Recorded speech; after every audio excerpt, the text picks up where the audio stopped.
हाय developers, आज हम बात करने वाले हैं फुल स्टैक डेवलपमेंट इतना ट्रेंड में क्यों है। हर एक कंपनी को, चाहे वो छोटी कंपनी हो चाहे वो बड़ी कंपनी हो, उनको फुल स्टैक डेवलपर्स चाहिए। इतनी डिमांड क्यों है, ये बात करेंगे। कुछ और भी पॉइंट्स रहेंगे कि एक फुल स्टैक डेवलपर किस तरीके से बन सकते हैं, सैलरी क्या रहती है, उसका फ्यूचर क्या रहता है, और कि क्या हम लोग फ्रंट एंड और बैक एंड डेवलपर हैं तो फ्यूचर के अंदर क्या हमारे पास ज़्यादा चांसेस हैं कि हम लोग इजीली टीम लीड या फिर एक आर्किटेक्ट बन सकते हैं, या फिर जस्ट ये मिथ है, ऐसा कुछ है नहीं। सारे पॉइंट डिस्कस करेंगे, बट सबसे पहले मैं इस वीडियो के जो मेन पॉइंट्स हैं ना आपको बता देता हूं, ताकि बाद में आप बोर ना हो, आप कुछ और देख रहे हो और आपको मिले कुछ और, ऐसा नहीं होगा। सबसे पहले मैं आपको पॉइंट्स बता देता हूं, मैंने पॉइंट्स लिखे हुए हैं ताकि मैं कुछ मिस ना कर दूं। बात करेंगे फुल स्टैक डेवलपमेंट होता क्या है और फुल स्टैक डेवलपमेंट की इतनी डिमांड क्यों है, ये भी डिस्कस करेंगे। टेक्नोलॉजीज कौन सी यूज होती हैं फुल स्टैक डेवलपमेंट के अंदर, ये इसके अंदर तो सीरियसली काफ़ी ज़्यादा मिथ होती हैं, तो ये तो पॉइंट क्लियर होना चाहिए।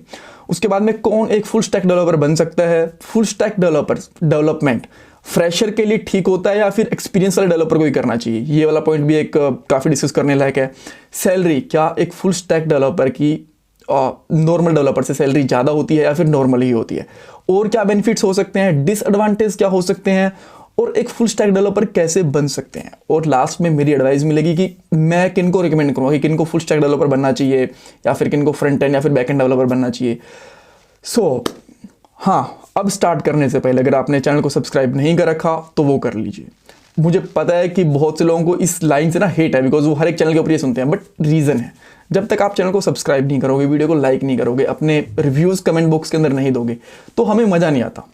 और जितने ज़्यादा आप लाइक्स और कमेंट्स करते हो उतनी ज़्यादा वीडियो और ज़्यादा लोग देखते हैं। यूट्यूब की ऐसी पॉलिसीज होती है कि जितने ज़्यादा लाइक्स और वो आएंगे ना, कमेंट्स आएंगे, तो उतने ज़्यादा लोगों तक वो वीडियोस पहुंचती है।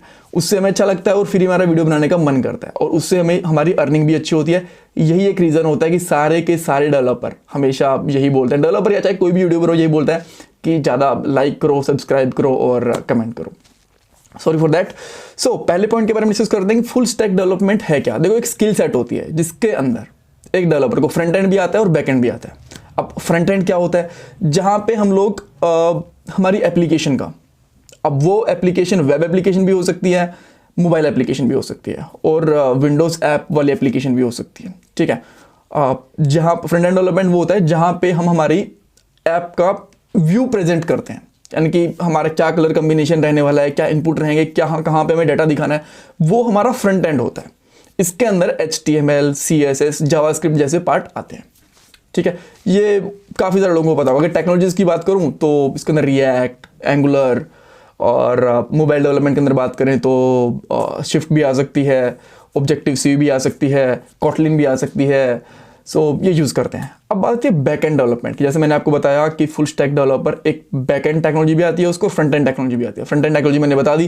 बैक एंड टेक्नोलॉजी के अंदर जहाँ पे हम हमारी एप्लीकेशन के डाटाबेस से कनेक्टिविटीज़ करते हैं और APIs बनाते हैं उस साइड पे, तो उसको हम लोग बोलते हैं बैक एंड। बैक एंड की टेक्नोलॉजीज की बात करें, PHP, पाइथन, जावा, नोड, ये सारी बैक एंड की टेक्नोलॉजीज हैं, और भी बहुत सारी हैं।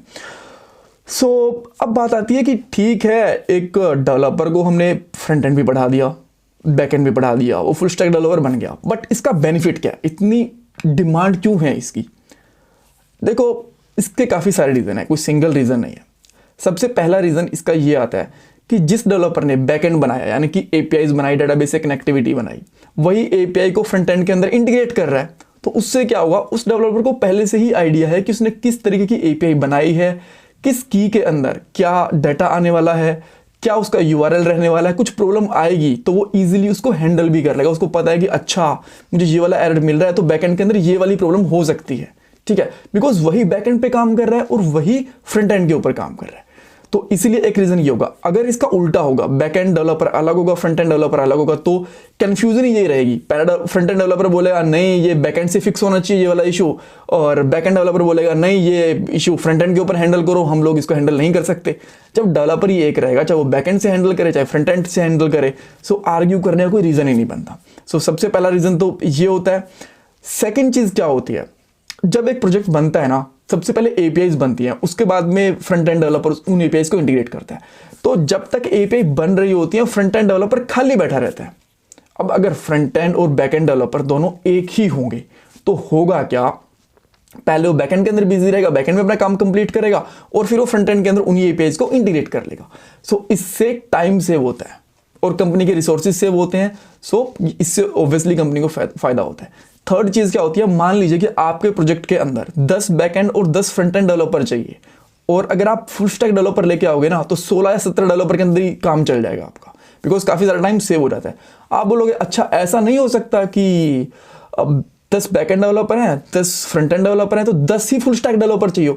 ऐसा नहीं हो सकता, बिकॉज देखो पर्सन तो वही है ना, बट उसके पास काम ज्यादा हो जाएगा, बट एक दो डेवलपर का कम काम हो सकता है। तो इसीलिए 20 की जगह पे 16 या 17 डेवलपर स्टिल चाहिए, चाहे वो फुल स्टैक डेवलपर हो या ना हो। और उनके अंदर मैं आपको बताता हूं, ऐसा नहीं होता कि जब एक प्रोजेक्ट बनता है ना जिसके अंदर बैकएंड और फ्रंट एंड दोनों है, ऐसा नहीं है कि सारे के सारे डेवलपर ही फुल स्टैक होते हैं, ऐसा नहीं होता। कुछ बैकएंड होते हैं, कुछ फ्रंट एंड होते हैं और कुछ फुल स्टैक डेवलपर होते हैं। वो कॉम्बिनेशन बनाया जाता है हमेशा। ये भी कॉम्बिनेशन होता है कि कुछ फ्रेशर होंगे, कुछ 7-8 साल के एक्सपीरियंस वाले होंगे, कुछ 3-4 साल एक्सपीरियंस वाले होंगे, पूरा कॉम्बिनेशन बनाता है। अगर सारे के सारे 10-10 साल के एक्सपीरियंस वाले डाल देंगे तो प्रोजेक्ट का बजट नहीं निकलेगा, सारे फ्रेशर डाल देंगे तो प्रोजेक्ट बन नहीं पाएगा। सो इसीलिए इन सारी चीज़ों को कंबाइन करके चलना पड़ता है। तो आपको ये चीज़ समझ में आ गई कि कंपनी इतनी डिमांड क्यों करती है फुल स्टैक डेवलपर की। अब ये क्वेश्चन आ सकता है कि फुल स्टैक डेवलपमेंट के अंदर कौन सी टेक्नोलॉजी आती है। क्या कुछ ऐसा है कि एक फुल स्टैक डेवलपर को एक यही स्पेसिफिक बैकएंड टेक्नोलॉजी और यही स्पेसिफिक फ्रंट एंड टेक्नोलॉजी आनी चाहिए? ऐसा कहीं भी स्पेसिफिक नहीं है। मान लीजिए आपको फ्रंट एंड में रिएक्ट जेएस आता है और बैक एंड में आपको नोड जेएस आता है, आप तो भी एक front end developer, full stack developer हो बेसिकली। फ्रंट एंड में आपको एंगुलर आता है, बैक एंड के अंदर आपको पाइथन आता है, तो भी आप एक फुल स्टैक डेवलपर हो। कोई भी एक फ्रंट एंड टेक्नोलॉजी, कोई भी एक बैक एंड टेक्नोलॉजी अगर आपको आती है तो आप एक फुल स्टैक डेवलपर हो। बैक एंड के अंदर कोई भी technology, Python, Java, C sharp, even Node, PHP, Kotlin, कुछ भी आता हो, और फ्रंट एंड के अंदर आपको चाहे रिएक्ट आती हो, चाहे व्यू आती हो, चाहे आपको एंगुलर आती हो, तो आप एक फ्रंट एंड और बैक एंड डेवलपर का कॉम्बिनेशन, दैट मीन्स आप एक फुल स्टैक डेवलपर हो। ऑलराइट, सो अब बन कौन सकता है फुल स्टैक डेवलपर? क्या एक फ्रेशर बन सकता है? फ्रेशर भी बन सकता है, एक्सपीरियंस वाला भी बन सकता है, बट यहाँ पे क्राइटेरिया अलग अलग आ जाते हैं। मैं आपको डिटेल में समझाऊंगा, अगर मैं आपको एक लाइन में बताऊंगा ना तो आपको सारी चीजें समझ में नहीं आएंगी। फ्रेशर के लिए थोड़ा सा यहाँ पे डिसएडवांटेज होता है। अब डिसएडवांटेज क्या है? फ्रेशर को अच्छी चीज है ना, आप सोचोगे कि एक स्टार्टिंग से ही बंदे को बैक एंड और फ्रंट एंड टेक्नोलॉजी सीखता हुआ चल रहा है। डिसएडवांटेज क्या है? देखो इससे होता है क्या है ना, एक डेवलपर के ऊपर जब फ्रेशर होता है उसको सीखने को बहुत कुछ होता है। अब उसको फ्रंट एंड भी पकड़ा दिया, बैक एंड भी पकड़ा दिया, वो उलझा रहेगा। ठीक है, कभी वो फ्रंट एंड की तरफ भागेगा, कभी बैक एंड की तरफ भागेगा, कभी फ्रंट एंड सीखेगा, कभी बैक एंड सीखेगा, कभी फ्रंट एंड में प्रॉब्लम आएंगी, कभी बैक एंड में प्रॉब्लम आएंगी। तो उसको पहले एक टेक्नोलॉजी करनी चाहिए अच्छे से, वो फ्रंट एंड कर लो या फिर वो बैक एंड कर लो। ठीक है, बट ये सिनेरियो थोड़ा सा चेंज हो जाता है अगर आपका प्लेसमेंट कॉलेज के टाइम पे ही हो चुका है, तो आपको कोई दिक्कत नहीं है, बिकॉज आपको पहले ट्रेनिंग मिलेगी, तो आप फ्रंट एंड और बैक एंड दोनों एक साथ कर सकते हो। बट प्रॉब्लम किन के लिए आती है? जो स्टार्टअप के अंदर जाते हैं, जिनकी कॉलेज से प्लेसमेंट नहीं हो पाती, जो स्ट्रगल करके जॉब करते हैं, उनको कोई सिखाने वाला भी नहीं होता छोटी कंपनीज के अंदर, तो वो अगर बैक एंड और फ्रंट एंड दोनों यानी कि फुल स्टैक डेवलपर बनने की कोशिश करेंगे तो उनको दिक्कत आती है। तो उनके लिए मेरा रिकमेंडेशन यही है कि आप पहले एक टेक्नोलॉजी करो, चाहे फ्रंट एंड करो चाहे बैक एंड करो। जब आपकी एक अच्छे से हो जाए, आपको लेट से 1 साल एक्सपीरियंस हो गया एंगुलर के अंदर या रिएक्ट के अंदर, तब आप नोड, पीएचपी, पाइथन कोई भी एक बैकएंड टेक्नोलॉजी सीख लो। इस तरीके से आपको थोड़ा सा इजी रहेगा। अदरवाइज होगा क्या, ना आपको बैकएंड अच्छे से आ पाएगा, ना आपको फ्रंट एंड अच्छे से आ पाएगा, 4-5 साल तक का टाइम लग जाएगा आपको। ठीक है, ऑलराइट। सो अब एक क्वेश्चन आता है कि क्या फुल स्टैक डेवलपर की सैलरी थोड़ी हाई होती है? यस, मैं इसमें डिपेंड करता नहीं बोलूंगा। हाँ, फ्रंट एंड डेवलपर की टेक्नोलॉजी और बैक एंड डेवलपर की टेक्नोलॉजी थोड़ी सी कम होती है as compare to full stack developer, because उसको दोनों की दोनों टेक्नोलॉजी आती हैं, वो टाइम सेव कर सकता है। और एक डेवलपर आपको लेट से कि एक कंपनी ने एक डेवलपर को हायर कर लिया, फुल स्टैक डेवलपर को हायर कर लिया, एक प्रोजेक्ट पूरा हो गया, बाद में उसको फ्रंट एंड के अंदर प्रोजेक्ट नहीं मिला तो बैक एंड के अंदर भी काम कर लेगा, और मान लो उसको बैक एंड नहीं मिला तो फ्रंट एंड में भी काम कर लेगा। तो as a full stack developer भी है, फ्रंट एंड डेवलपर भी है और बैक एंड डेवलपर भी है। एग्जांपल लेके समझाता हूं। एक डेवलपर है फुल स्टैक डेवलपर जिसको फ्रंट एंड के अंदर रिएक्ट जेएस आता है, बैक एंड में उसको नोड जेएस आती है। फुल स्टैक डेवलपर जैसे उसने काम करा, बाद में हुआ क्या, वो प्रोजेक्ट पूरा होने के बाद में उस कंपनी के अंदर अब Node.js का प्रोजेक्ट ही नहीं है, तो वो इजीली React.js के ऊपर काम कर सकता है। अब मान लीजिए React.js के अंदर कोई प्रोजेक्ट नहीं है, तो वो Node.js के अंदर काम कर सकता है, उसके पास ऑप्शन है, राइट। सो कंपनी भी ऐसे डेवलपर को निकालती नहीं है। सो ये एक बेनिफिट होता है, और ऑब्वियसली सैलरी भी हाई होती है। डिसएडवांटेज क्या होता है? डिसएडवांटेज देखो, अगर आपको एक टेक्नोलॉजी अच्छे से नहीं आती, आपको फ्रंट एंड अब तक अच्छे से नहीं आता और बैक एंड में भी कूद गए आप, तो डिसएडवांटेज है, बिकॉज आप दोनों ही अच्छे से नहीं सीख पाओगे। वो कहते हैं ना कि चलते हुए दो नाव के अंदर पांव रखने वाले समुद्र में गिर जाते हैं, तो वही होता है। अगर आपको अच्छे से एक टेक्नोलॉजी आती है तो आप दूसरी टेक्नोलॉजी सीखो, यानी कि फ्रंट एंड आता है तो बैक एंड सीखो, अगर बैक एंड आता है तो फ्रंट एंड सीखो। अगर आपको एक टेक्नोलॉजी अच्छे से नहीं आती तो दूसरी में मत जाओ, पहले उसी को अच्छे से सीखो। और ये फ्रेशर के लिए थोड़ा ज़्यादा होता है, जब एक्सपीरियंस हो जाता है ना तो ऑब्वियसली उनको एक टेक्नोलॉजी आती होगी, तभी तो उनको एक्सपीरियंस हुआ है, तो उनको ऐसी कोई दिक्कत आती नहीं है।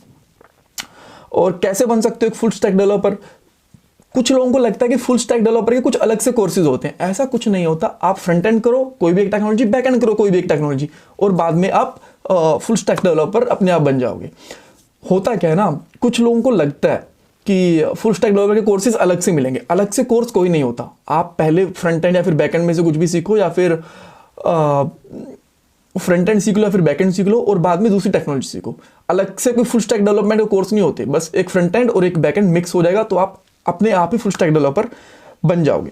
एडवाइस क्या है? एडवाइस देखो यही है कि फुल स्टैक डेवलपर बनना एक अच्छी बात है, सैलरी अच्छी होती है, आपको दो टेक्नोलॉजी पे काम करने को मिलता है, जॉब ज़्यादा सिक्योर होती है। बट पहले एक टेक्नोलॉजी अच्छे से कर लेना। अगर आप दो टेक्नोलॉजी एक साथ पैरेलल सीखने की कोशिश करोगे तो कंफ्यूज रहोगे, बस यही है। और लास्ट में अगर आपके पास कोई फीडबैक है, कुछ और आप शेयर करना चाहते हो तो कमेंट बॉक्स में शेयर कर देना। Thank you so much for watching this video.